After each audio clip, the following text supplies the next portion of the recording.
RRR చిత్రంతో mega power star నుండి global star గా ఎదిగిన నటుడు రామ్ చరణ్. అయితే రామ్ చరణ్ పుట్టినరోజు సందర్భంగా హైదరాబాద్ శిల్పకళా వేదికలో గ్రాండ్ గా జరగబోయే కేక్ కటింగ్ వేడుకలో ఆయన కూతురు క్లీంకర ఫేస్ రివీల్ చేస్తారని సామాజిక మాధ్యమాల్లో ఓ టాక్ నడుస్తోంది. దీంతో మెగా ఫ్యాన్స్ అందరూ ఈసారి జరగబోయే రామ్ చరణ్ బర్త్డే ఈవెంట్ కోసం చాలా ఆసక్తిగా ఎదురుచూస్తున్నారు.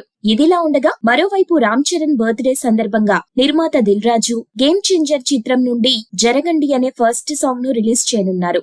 అంతేకాదు రామ్ చరణ్ కెరీర్ ని ఓ మలుపు తిప్పిన మగధీర చిత్రాన్ని సైతం నిర్మాత అల్లు అరవింద్ రిలీజ్ చేయనున్నారు. మరొక తాజా అప్డేట్ ఏంటంటే ఈ గేమ్ చేంజర్ సాంగ్ ప్రోమోను మగధీర మూవీ ఆడుతున్న థియేటర్స్ లో ప్లే చేయడానికి ప్లాన్ చేస్తున్నారంట. అలాగే శిల్పకళా వేదిక మీద జరగబోయే రామ్ చరణ్ బర్త్డే సెలబ్రేషన్స్ వేడుకలకు డైరెక్టర్ వివి వినాయక్, బుచ్చిబాబు, బాబీ, హీరో సాయి దుర్గ్ తేజ్, వరుణ్ తేజ్ ముఖ్య అతిథులుగా హాజరు కానున్నారు.